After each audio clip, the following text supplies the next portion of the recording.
예배자입니다.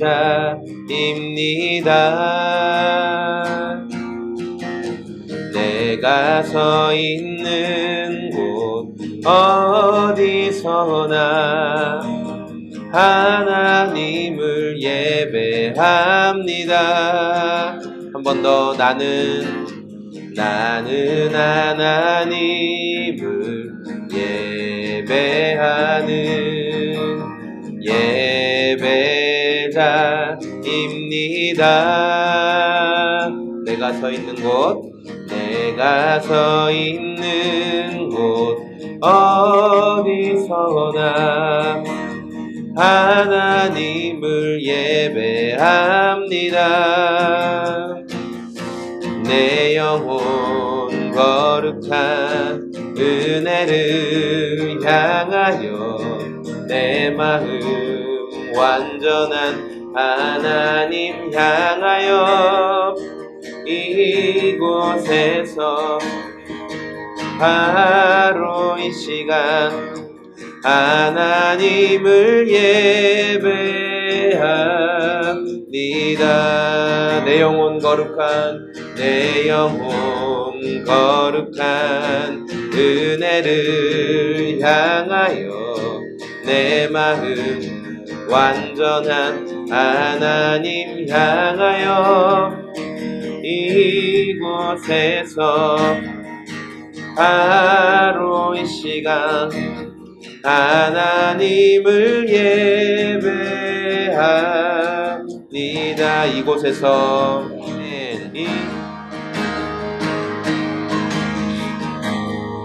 왕이신 예수님을 찬양하겠습니다. 예수 우리 왕이여 이곳에 오소서.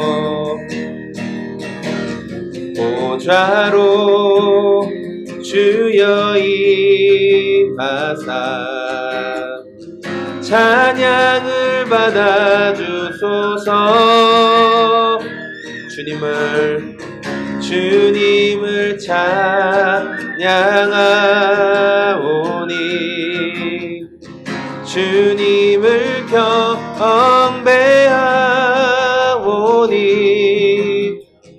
왕이신 예수여 오셔서 좌정하사 다스리소서. 제가 10장 34절부터 읽겠습니다. 내가 세상에 화평을 주러 온 줄로 생각하지 말라. 화평이 아니오 검을 주러 왔노라. 내가 온 것은 사람이 그 아버지와 딸이 어머니와 며느리가 시어머니와 불화하게 하려. 사람의 원수가 자기 집안 식구리라. 아버지나 어머니를 나보다 더 사랑하는 자는 내게 합당하지 아니하고 아들이나 딸을 나보다 더 사랑하는 자도 내게 합당하지.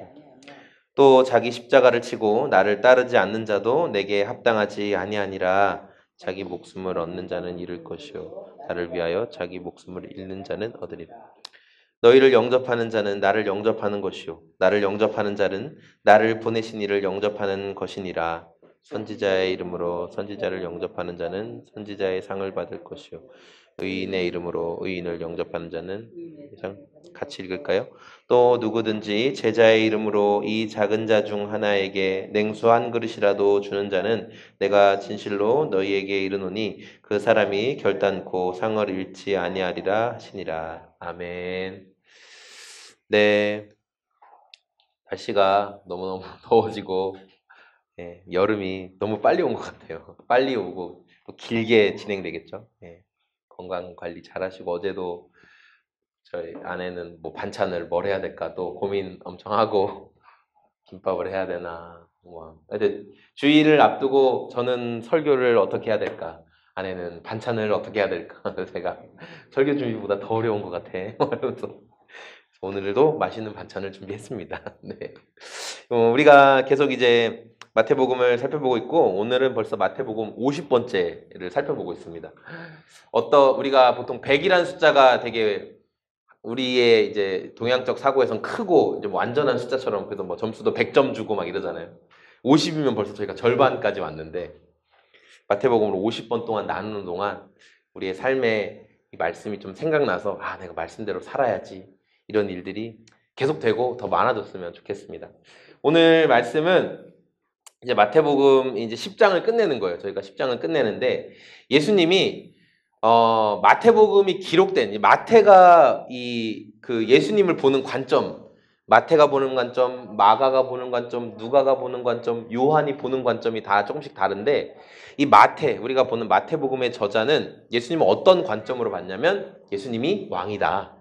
예수님이 왕이다. 이제 이 관점으로 마태복음은 기록되어 있어요. 예수님은 하나님 나라의 왕으로 오셔서 자기를 믿는 자들에게 예수님이 하신 말씀과 하나님께서 예수님을 통해 주신 말씀을 믿는 자들에게 하나님의 백성이 될 수 있도록 기회를 주셨어요. 이게 왕이기 때문에 그게 가능한 일이죠. 그렇기 때문에 제자들이 예수님께 보이는 충성은 사람에게 잘 보이기 위한 충성이 아니라 왕에게 드리는 충성이어야 되는 거예요. 왕께 하는 충성. 그런데 과거에는 이제 왕 중심으로 나라가 세워졌잖아요. 왕정 시대였는데 왕이 국가고 왕이 법이고 왕이 그냥 하는 말이 모든 게 다 통용이 되는 시대였잖아요. 그래서 왕정 시대에 가장 가치 있는 거 뭐였냐면 왕의 눈에 드는 거죠. 왕에게 잘 보이는 거. 그래서 왕에게 충성을 다하고 혹시 어떤 변고가 있을 때 왕을 대신해서 자기 목숨을 잃으면 그 집안은 뭐 대대로 보상받는 거죠. 그렇게 왕의 힘이 막강한 시대였어요. 지금 예수님 곁에 있던 제자들은 많은 것을 포기하고 예수님을 몸바쳐 따르는 사람들이었죠. 제자 중에는 돈을 좀 잘 버는 사람도 있었고, 그리고 이제 열심당원이라고 해가지고 혁명을 꿈꾸는 자들도 있었고, 그러니까 그냥 두면 세상에서 성공할 가능성이 있는 많은 그런 사람들이 제자들 중에 있었어요. 근데 이들이 예수님을 위해서 가진 것을 다 포기하고 지금 이제 예수님을 따라다니고 있는 거죠. 그래서 이렇게 우리도 이제 우리한테 잘하고 이런 사람들 보면은 좀 격려해주고 싶잖아요. 저한테 못하는 사람보다 잘하는 사람한테. 그래서 좀 그 사람이 뭐 별거 아닌 걸 해도 오늘도 이제 막 로이가 막 소리 지르고 난리를 쳤는데 로운이가 여기 조용히 앉아 있었어요. 그러면 로운이한테 한마디라도 더 아유 너 잘하고 있다 뭐 이렇게 하고 싶잖아요. 너는 왜 이렇게 방해하냐 뭐 이렇게 하고 싶고. 근데 예수님이 뭐라고 말씀하셨냐면은 그렇게 말하지 않고 나는 화평을 주러 온 게 아니다. 지금 예수님 자기 막 따라다니는 사람들한테 나를 더 사랑하지 않는 자는 합당하지 않다. 막 이러고 너 네 십자가를 지고 나를 따라야 된다. 나를 위해 목숨을 버려야 된다. 그러니까 이미 최선을 다해서 따르고 있는 사람들한테 더 센 말을 하시는 거예요. 더 많이 그러니까 목숨까지도 버려야 된다. 이런 말씀을 하시는 거죠. 예수님이 왜 이렇게 극단적인 표현을 사용하셔서 이렇게 제자들에게 지금 잘 따라오고 있는 제자들에게 이런 말씀을 하실까? 왜냐하면요. 우리가 뭐든지 적당할 때는요. 그러니까 뭐든지 좋을 때는 그 사람 속에 있는 진심을 알 수가 없죠. 저 사람이 진짜 무슨 생각을 하는지는 적당한 때는 몰라요. 근데 언제 아냐면 그 사람이 한계에 도달하면 한계까지 그 사람을 밀어붙이면 저 사람이 진짜 소중하게 생각하는 가치가 무엇이었구나라는 것을 알게 된다는 거죠. 뭐 이제 설교 시간에 이런 말해서 되게 웃긴데 어떤 아버지가 갑자기 생각난 거예요. 그냥 어떤 아버지가 술이 완전히 고주망태가 돼가지고 집에 들어온 거예요. 근데 막 바닥에 토하고 난리가 난 거예요. 그래서 자녀가 생각할 때 아유 저 아버지 저거 어떻게 막 이렇게 생겼어요. 근데 엄마가 아버지 옷 다 하고 다 씻기고 다 침대에 눕히고 다 그렇게 했대요. 그래서 자녀들이 생각할 때 내일 큰일 났다. 이제 아버지 일어나면은 내일 아주 뭐 집안에 난리 나게 생겼다. 이렇게 했는데 웃긴 게 어떻게 됐냐면 내일 아침에 엄마가 막 고깃국 같은 것도 끓여놓고 반찬도 잘 해놓고 이러고 나가셨다는 거예요. 그래서 너무 당황해가지고 이거 큰일이 나야 되는데 왜 엄마가 저렇게 했을까? 그래서 아버지 물어본 거예요. 엄마 어제 왜 아빠한테 왜 그렇게 했어? 난리가 났어야지. 그러니까 그 엄마가 하는 말이 어제 내가 네 아빠 와이셔츠 벗기는데 아빠가 이러지 마세요. 저 결혼한 남자예요. 이러더라. 이게 너무 웃기더라고요. 지나가는 말인데. 그러니까 그 아저씨는 극한이 갔어도 나는 결혼한 사람이야. 이 마음이 있었던 거죠. 그러니까 엄마가 그게 너무 좋아서 고깃국을 이제 끓여놨다는. 우리가 극한의 상태에 취해보면 이제 아는 거예요. 극한의 상태에 가보면 이 사람 속에 무엇이 있는지가 드러난다는 거죠. 제자들이 적당하게 나는 이 정도 선 안에서만 예수님을 따를 거야. 그게 벗어나면 난 예수님을 따를 수 없어. 이렇게 얘기할 때 예수님 뭐라고 하냐면 나에게 합당하지 않다. 그런 사람은 합당하지 않아. 합당하지 않다는 말은 가치가 없다라는 말이에요. 적당히 따르는 사람은 합당하지 않다. 예수님이 말씀하셨어요. 나를 따른다는 것은 왕에게 생명을 던지는 것처럼 나를 따른다는 것은 그런 헌신을 가지고 따라야 되는 거야 라고 예수님이 말씀하시는 거죠. 저는 오늘 말씀을 보면서 제자가 예수님을 따르는 합당한 삶이란 무엇인가에 대해서 오늘 말씀을 통해서 자세히 살펴보겠습니다. 첫 번째 예수님을 따르는 합당한 제자의 모습은 뭐냐면 주님이 오신 목적을 올바로 아는 사람이 합당한 제자라는 거예요. 우리 34절과 35절 말씀을 한번 같이 읽어보겠습니다. 내가 세상에 화평을 주러 온 줄로 생각하지 말라. 화평이 아니요 검을 주러 왔노라. 내가 온 것은 사람이 그 아버지와 딸이 어머니와 며느리가 시어머니와 불화하게 하려 함이니. 제가 이제 예수님을 딱 생각하면 떠오르는 이미지가 있어요. 넓은 들판에 해질녘 해는 뉘엿뉘엿 지고 있고 저쪽에는 한 무리의 양떼가 몰려 있는데 예수님이 길 잃은 한 마리의 양떼를 어깨에 탁 짊어지고 온화한 미소를 지으면서 이제 양떼로 돌아오고 있는 그런 모습. 길 잃은 양을 찾아오시는 그 온화한 모습이 저는 이제 예수님 하면 떠오르는 이미지인데 오늘 말씀해 보니까 예수님이 그런 온화한 이미지가 아니라 나는 화평을 주러 온 게 아니다. 이렇게 탁 말씀하시는 거예요. 우리가 지금까지 알고 있던 이미지와는 정반대의 이런 말씀을 하시는 거죠. 화평과 검이라는 단어는 완전히 상반되는 단어예요. 오늘 말씀에 화평이라고 이 번역된 헬라 말, 이게 에이레네라는 말인데, 에이레네. 이건 어떤 뜻을 갖고 있냐면, 완전하다, 하나 된다, 조화롭다, 번영, 충만함. 이런 긍정적인 의미를 담고 있는 게 에이레네, 이제 화평이라는 의미인데, 검이라고 번역된 말은 뭐냐면, 나누다, 불화하다라는 의미예요. 검이라는 말은. 그러니까 둘이 완전히 다르죠. 화평과 검은 완전히 달라요. 우리가 예수님을 생각할 때 화평을 주러 오신 분이라는 이미지가 강하죠. 인간이 죄로 인해 하나님과 나뉘어졌잖아요. 하나님과 분리되었잖아요. 그 분리된 막힌 담을 허물기 위해 오신 분이 바로 예수님이시다. 그래서 예수님의 에이레네의 사역, 화평의 사역을 우리는 좀 집중을 해요. 그런데 예수님은 오늘 메시지를 통해서 구별하는 것과 나뉘어지는 것에 대해서 분명하게 말씀을 하고 있다는 거예요. 근데 우리가 이 말씀을 받아들일 때 이단적인 해석을 굉장히 경계해야 돼요. 이단들이 이 말씀 되게 잘 사용하거든요. 예를 들어 이단적인 해석은 이런 거예요. 너의 사랑하는 가족이라도 너랑 신앙이 맞지 않으면 잘라내야 된다. 원수처럼 여겨야 된다. 이렇게 말하는 거예요. 이단적인. 그래서 우리 그 땡천지 이런 데는 그 자녀들이 그 부모님과 굉장히 신앙적인 갈등이 많이 일어나죠. 그래서 땡천지에서는 야 너네 집 나와라 이렇게 얘기해요. 그래서 어떻게 하냐면 자기들이 해놓은 숙소에 그 아이들이 묵게 만들어요. 왜냐하면 부모님이랑 같이 있으면 부모님이 이 아이들을 그 이단 상담소 같은 데서 상담을 받게 하거든요. 근데 땡천지에서는 뭐라고 가르치냐면은 이단 상담소에 가면 네 영이 죽어. 네 영을 죽이는 곳이 이단 상담소니까 거기 가면 절대 안 돼. 그러니까 가족을 버리는 한이 있어도 네가 일단 살고 봐야 되잖아. 그러니까 절대 거기 가면 안 돼. 가족을 버려. 이렇게 얘기하는 게 그들 이단들의 해석이라는 거예요. 그래서 오늘 말씀을 가지고 와서 그런 식으로 막 해요. 신앙이 맞지 않으면 등도 돌려도 되고 다 끊어버려도 되고. 그러나 예수님은 그런 의미로 말씀하신 게 아니에요. 사랑하는 가족이 신앙이 맞지 않다고 끊어버려라? 그런 의미가 아니라는 거예요. 예수님이 주시고자 하는 이 말씀의 답은 뭐냐면 제자가 하나님의 말씀에 순종할 때 네가 정말 그렇게 귀하게 여기고 너의 네가 육체적으로 가까이 할 수 있는 가장 친근한 사람들이 가족이잖아요. 그런 사람들에게라도 네가 미움을 받을 수 있다. 너를 낳아주시고 너를 다 이해하실 것 같은 그런 가족이라도 네가 하나님의 말씀을 따를 때 미움을 받을 수 있다라고 그런 말씀을 하시는 거예요. 그래서 복음을 따를 때 충돌이 일어날 수 있다는 사실을 제자들은 늘 기억을 해야 돼요. 예수님이 말씀하시는 화평이 이것도 좋고 저것도 좋다.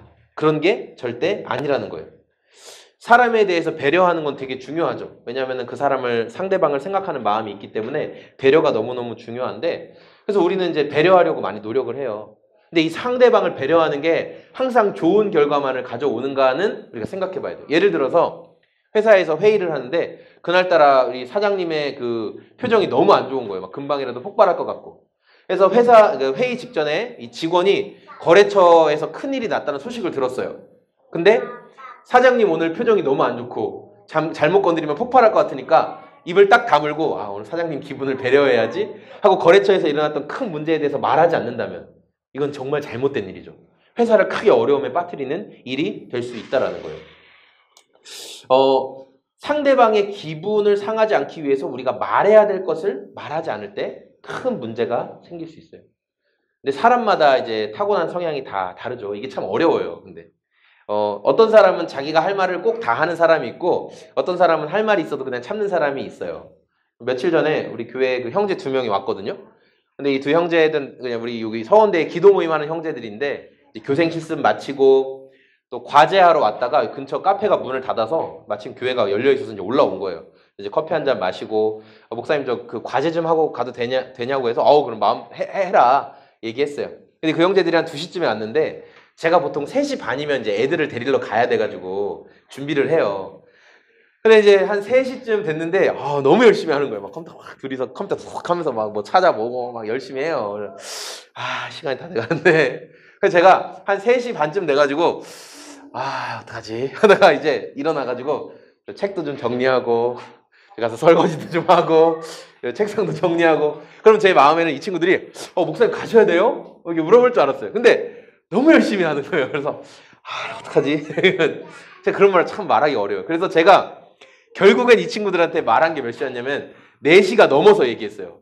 내가 좀 일이 있어가지고 가야 되는데 근데 다행히 그날은 이제 아내가 아이들 픽업을 해가지고 다행히 이제 문제가 없었는데 제 성향이 이래요. 이렇게 이렇게 말을 잘 못해요. 뭐 열심히 하고 있으면 특히 말을 못해요. 자리 비워달라는 말도 못하지. 또 심지어 무한 리필은 무한 리필 해주니까 무한 리필이잖아요. 근데 제가 무한 리필집에 가도 한 서너 번, 종업 번 리필을 해주면 미안해서 이게 배를 못 누르겠어요. 그래서 제가 직접 가서 그냥 이렇게 해오지 않고 제가 이래 성향이 이래요. 제가. 네. 그래서 제가 남 상관없이 말 다 하는 사람들이 가끔 부러워요. 와 어떻게 저렇게 말을 자기 할 말 다 하지? 진짜 대단하다. 부러울 때가 있어요. 근데 제가 오늘 이 말씀을 묵상하면서 이런 깨달음이 왔어요. 뭐였냐면 내가 마땅히 해야 될 말이 있는데 내가 정말 해야 될 말이 있는데 내가 그 책임을 다하지 않는 거예요. 그러면 주님이 안 기뻐하시겠구나. 내가 저 사람 마음을 생각해서 저 사람이 불편해할까 봐 내가 진짜 해야 될 말이 있어요. 주님이 나에게 주시는 감동이 있어요. 너 저 사람에게 그 말을 해야 된다. 근데 제가 계속 부담돼가지고 저 사람 싫어하면 어떡해요. 그렇게 하지 않으면 주님이 기뻐하시지 않겠구나. 사도 바울이 이렇게 얘기했잖아요. 내가 사람의 마음에 들게 하랴 하나님의 마음에 들게 하랴. 내가 사람의 마음에 맞춰서 말하는 자였다면은 난 하나님의 일꾼이 아니다. 사도 바울이 이렇게 얘기했거든요. 우리가 예수님을 그냥 좋은 스승님, 그냥 좋은 가르침을 주시는 어떤 인간적인 탁월한 분으로 생각하면 적당히 할 수 있어요. 그분과 좋은 관계만 맺으면 되니까. 그런데 그분이 왕이라면 그 말은 무조건 들어야 되죠. 왕의 말이니까. 그 말은 무시하면 안 돼요. 왜냐하면 무서운 심판이 있는 거니까. 왕의 권위가 있기 때문에. 그래서 우리가 예수님이 왕이시라면 그분이 원하는 말을 할 수 있는 자. 그런 자들이 진짜 제자라는 거예요. 두 번째, 예수님이 기뻐하시는 제자의 모습은 어떤 모습이냐면 무엇보다 예수님만을 사랑하는 제자의 모습이 그렇다는 거예요. 우리 37절 말씀인데요. 37절 한번 읽어보겠습니다. 시작. 아버지나 어머니를 나보다 더 사랑하는 자는 내게 합당하지 아니하고 아들이나 딸을 나보다 더 사랑하는 자도 내게 합당하지 아니하며. 아멘. 인터넷에서 사랑에 관한 시 이렇게 딱 치면 엄청나게 많은 사랑에 관한 시가 나와요. 근데 그 시를 한번 읽어보면은 가장 먼저 드는 생각은 뭐냐면 와 어떻게 이렇게 유치한 시를 쓸 수 있을까? 이런 생각이 들어요. 왜냐하면 사랑이라는 거는 불가능한 걸 가능하게 해주는 게 사랑이잖아요. 네, 그런 거예요. 이 사랑의 시를 보면은 막 이런 내용이 많아요. 내가 무엇보다 너를 더 사랑해. 뭐 예를 들어 저 태양보다 너를 더 사랑해. 뭐 이런 말 있잖아요. 그런 거죠. 우리는 내가 소중하게 생각하는 것보다 너를 더 사랑한다. 이렇게 해서 얼마나 그 상대를 사랑하는지에 대한 얘기를 하고 싶어요. 예를 들어 로운이랑 루이가 저에게 아빠 나는 포켓몬스터보다 아빠를 더 사랑해. 그러면 엄청 저를 사랑하는 거예요. 그렇죠? 물어보고 싶지 않네요. 왠지 아니라고 할까봐. 로운아, 로이야, 포켓몬스터보다 아빠를 더 사랑해? 오, 야 고마워. 이렇게 내가 사랑하는 어떤 것보다 더 사랑한다. 이게 굉장히 대단한 거죠. 근데 오늘 우리가 읽은 말씀을 보시면 여러분이 느끼셨을 수도 있는데 어떤 특이한 점이 있냐면 예수님이 말씀하시는 곳곳마다 내가, 나는 이런 표현이 굉장히 많이 나오거든요. 이 성경 속에서 특히 원어에서는 12번이나 내가라는 말을 12번이나 하세요. 예수님이. 그러니까 예수님이 강조하시는 뜻은 뭐냐면 제자는 가장 소중하게 생각할 대상이 누구냐면 바로 나라는 거예요. 예수님. 예수님을 가장 소중하게 생각해야 된다라는 메시지를 담고 있는 거예요. 예수님보다 다른 것을 더 소중하게 생각하는 사람은 절대로 주님께서 기뻐하시는 제자가 될 수 없다라는 거예요. 그런데 우리가 이제 뭐 십계명이나 이런 말씀을 보면은 부모님을 공경해라. 이거는 하나님이 주신, 그러니까 예수님이 주신 말씀인 거예요. 하나님이 주신 말씀인데, 명령인데, 하나님이 이렇게 명령하셨죠. 네 부모를 공경하고 네 부모를 사랑하는 자에게는 뭐라고 했냐면 땅을 기업으로 주고 그리고 네 생명을 길게 할 것이다. 부모님을 사랑하고 잘 돌보는 자는 땅을 많이 주시고 생명도 길게 하시겠다라고 약속해 주셨어요. 그런데 부모님은 내가 선택할 수 없잖아요, 사실. 부모님은 내가 선택할 수 없어요. 그래서 어떤 분들은 아유, 부모님은 나를 정말 힘들게만 했어. 그래, 나를 힘들게만 한 부모님보다 그래도 나에게 잘해주시는 예수님, 나를 도와주신다고 하는 예수님께 나는 더 잘할 수 있어. 그거 비행기 날리지 마세요. 그렇게 생각하는 사람이 있어요. 그래서 이 말씀을 대할 때 부담스럽지 않아요. 나는 부모님보다 예수님한테 더 잘할 수 있어. 이렇게 생각하는 사람이 있을지 모르겠어요. 그러면은 내 배 아파서 낳은 자식을 생각해 볼게요. 자식은 내가 선택할 수 있었으니까. 자, 내 배 아파서 낳은 자식. 한때 중국에서 강력한 산하 정책, 그리고 아이는 한 명만 등록할 수 있는 그런 법 때문에 소황제라는 말이 되게 유행이었죠. 소황제. 그러니까 소황제가 뭐냐면 아이를 한 명밖에 등록 안 되니까 이 한 명의 아이를 온 집안 가족들이 한 6명, 8명 정도 되는 어른들이 황제처럼 떠받들여 모셔서 이게 소황제라고 불렀어요. 이 아이가 얼마나 소중한지 지금 우리 주변에도 그렇잖아요. 그 아이가 소중하기 때문에 막 그 한 아이 때문에 쩔쩔매고 아무것도 못하는 부모들을 우리가 볼 때가 있어요.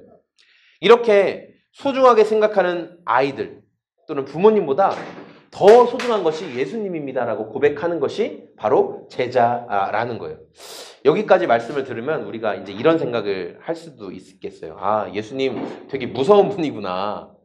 아니, 좋은 말씀 해주시고 위로해 주시고 뭐 따뜻하고 그런 분인 줄 알았는데 어떤 것보다 나만 더 사랑해야 된다. 나만 바라봐야 된다. 되게 이기적이고 좀 무서운 분인가 보다. 이런 생각이 우리 마음 가운데 들 수도 있어요. 예수님이 이미 자기를 잘 따르고 있는 제자들에게 지금 이런 말씀을 하시니까 더 이해가 안 되는 부분도 있죠. 그런데 예수님이 왜 이렇게 극단적인 예를 드셨냐? 그것은 이 말씀을 통해 예수님이 하나님이다라는 것을 보여주고 싶으신 거예요. 신명기 6장 4절과 5절에는 이런 말씀이 나옵니다. 제가 읽어드릴게요. 이스라엘아 들으라. 우리 하나님 여호와는 오직 유일한 여호와이시니 너는 마음을 다하고 뜻을 다하고 힘을 다하여 내 하나님 여호와를 사랑하라. 이게 이스라엘의 쉐마라는 그 말인데 뭐냐면 이스라엘이 아주 어린 태어날 때부터 매일 듣고 매일 외우는 거예요. 주머니에 넣고 다니고 이마에 붙이고 다니고 하는 그 말, 문에 붙이고 다니는 그 말, 이스라엘아 들으라. 우리 하나님은 우리 하나님 여호와, 유일한 여호와, 네가 더 사랑하고 따라야 될 분, 그게 하나님이시다라는 거예요. 유대인들의 중요한 의무 가운데 가족을 사랑하는 건 굉장히 중요한 의무예요. 그 중에 부모님을 잘 섬기는 것은 아주 특별한 의무가 되는데 유대인들은 그래서 알아요. 아, 부모님 사랑보다 더 강력하게 요구할 수 있는 사랑이 뭐냐면 하나님 사랑이거든요. 부모님 사랑보다 앞서는 게 하나님 사랑이에요. 그래서 지금 나에게 네 부모님을 사랑하라보다 더 강하게 나를 사랑해라 이렇게 말할 수 있는 분은 하나님밖에 없어요. 그러니까 예수님이 지금 그 말씀하시는 건 예수님이 하나님이시구나 라는 것을 보여주는 말씀인 거죠. 제자는 이런 믿음의 태도를 통해서 예수님이 단순히 어떤 뛰어난 스승님 그런 분 중에 하나가 아니라 하나님이시구나 라는 사실을 고백하게 되는 거예요. 이렇게 예수님을 하나님으로 고백하는 제자들의 삶에 어떤 큰 선물이 얻게 되느냐, 그것은 뭐냐면 그 삶이 가치 있는 삶이 된다라는 거예요. 우리 38절 말씀인데요. 38절 말씀 한번 읽어보겠습니다. 시작. 또 자기 십자가를 지고 나를 따르지 않는 자도 내게 합당하지 아니하니라. 네. 예수님께서 제자들에게 요구하시는 것이 이제 합당함입니다. 합당함. 함께 읽은 말씀 중에 이제 합당하지 않다 이렇게 나오는데 합당하다는 말의 원어를 직역하면 아까 말씀드렸던 것처럼 그는 내게 가치가 없다. 이 말이 합당하지 않다라는 말을 직역하면 그는 내게 가치가 없다라는 의미예요. 이미 제자들은 여러 번 말씀드린 것처럼 예수님을 위해 많은 것들을 포기하고 따르는 상황이었어요. 근데 예수님이 더 강력하게 자꾸만 희생에 대해서 말씀을 하고 있어요. 지난주 나누었던 것처럼 베드로나 수많은 제자들은 예수님을 구원자, 또 왕으로 이스라엘의 왕으로 세워지실 분이라고 생각을 했잖아요. 예루살렘 성으로 들어가면 저분이 분명 왕이 될 거야. 그런 기대감을 가지고 있었어요. 제자들이 생각하는 예수님의 모습은 뭐였냐면 인간 세상을 통치하는 인간 왕으로 생각을 했던 거예요. 그래서 예수님을 따라다니는데 점점 그분이 왕의 모습이 아닌 그냥 좀 특이한 그런 모습을, 자기네들이 기대하는 모습이 아닌 다른 모습을 말할 때마다 실망을 하게 되는 거죠. 특별히 이들이 예루살렘에 들어가시는 예수님을 보면서 실망한 게 뭐였냐면 말을 타고 가야 되는데 어린 나귀 새끼를 타고 예수님이 예루살렘 성에 들어가세요. 왕이라면 당연히 멋진 그 준말을 타고 승리의 입성을 해야 되는데 사람을 한 번도 태워본 적이 없는 그 어린 나귀 새끼를 타고 그 힘겹게 예루살렘 성으로 올라가는 예수님을 보면서 이들이 얼마나 실망했겠어요. 아, 저게 뭘까? 아, 정복자의 모습이 저래서는 안 되는데. 이런 생각을 하게 된 거죠.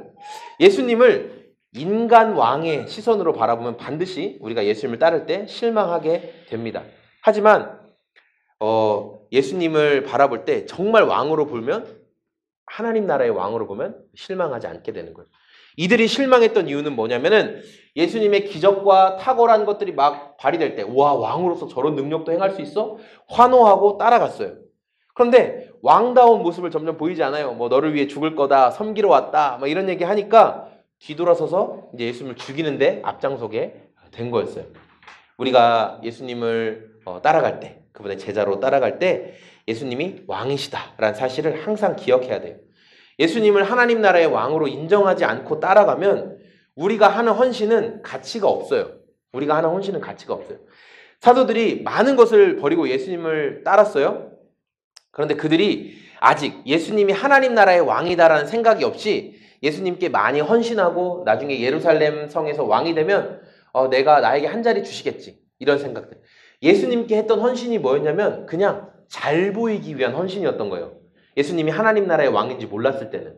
그런데 예수님의 십자가 사건 이후 죽으시고 부활하시고 또 약속하신 대로 성령님의 침례를 받고 났더니 제자들의 눈이 바뀐 거예요. 아, 예수님이 인간 왕이 아니라 하나님 나라의 왕이시구나. 그래서 저분께 하는 모든 헌신은 하나님이 기억하시는 헌신이구나. 그래서 이제 사도들은 내가 이걸 잘해서 이 땅에서 왕이 돼야지, 이런 마음이 아니라 하나님 나라에서 보상받기 위해서, 예수님께 단순히 잘 보이기 위해서 헌신한 게 아니라 왕이 시키는 일에 그냥 전적으로 순종하는 거예요. 그분의 권세 아래.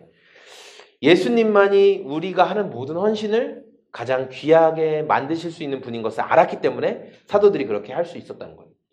예전에 그 스승의 주일이 되면은 그 교사들이 특송으로 많이 부르는 찬양이 있었는데 그게 뭐냐면은, 이 찬양을 부르면 막 선생님들이 울곤 했어요. 그 아름다운 꿈이라는 노래가 있습니다. 제가 노래 가사를 불러드릴게요. 주님, 나에겐 꿈이 있어요. 아이들 눈 속에서 당신 모습 보기 원해요. 비록 지금은 장난감이 전부라고 생각하지만 언젠가 당신 바라보며 모든 걸 버리겠죠. 이 아이들에게 하나님 나라가 주어지는 그날에는 내 나이 많아 힘없을지라도 내 꿈이 현실로 되었기에, 이 아이들에게 하나님 나라가 주어지는 그날에는 내 나이 많아 힘없을지라도 기쁘게 눈 감을 수 있어요. 그러니까 교회 학교에서 섬기고 헌신하는 뭐 교사들, 그리고 그냥 여러 가지 우리가 하나님을 위해서 헌신하고 수고하고 봉사하는 그 모든 것들이 왕이신 예수님이 인정해 주시지 않으면 사실 아무것도 보잘것없는 거예요. 그러나 그분이 인정해 주시면 아무리 작은 것이라도 가치 있게 여겨 주신다라는 거죠. 오늘 말씀을 이제 정리하려고 하는데 10장 전체를 정리하는 내용입니다. 하나님 나라의 왕이신 예수님은 제자들에게 큰 권세를 위임해 주셨어요. 왕의 권세를 위임받은 제자들은 세상 속에 들어가서 왕의 권세를 사용해서 기적도 나타내고 병도 고치고 막 이런 일도, 복음도 전하고 이런 일들을 해야 되는 거예요. 예수님이 제자들을 훈련시키시면서 이제 전도 여행을 앞두고 여러 가지 상황들에 대해서 구체적으로 이런 일도 있을 거고 저런 일도 있을 거고 말씀하셨어요. 기적도 일어나겠지만 너희가 박해도 겸하여 받게 된다 말씀하셨어요. 그러나 그 순간순간마다 아버지의 성령께서 너희를 이끌어 주실 것이다. 너희가 합당한 자를 찾아라. 그리고 너희도 합당한 자가 되라. 이렇게 말씀하셨어요. 예수님의 제자로 살기 원하는 저와 여러분들에게도 동일하게 이런 권세를 주셨어요. 이런 권세를 주셨어요. 우리는 예수님의 대리자로서 이제 세상 속에 들어가서 이 소금의 역할을 감당하는 사람들이 되어야 돼요. 예수님이 공급해 주신 능력은 우리가 세상의 소금의 역할을 감당하기에 전혀 부족함이 없어요. 충분하게 공급해 주셨어요. 근데 다만 우리가 생각해야 될 거는 뭐냐면 예수님의 능력이 부족한가?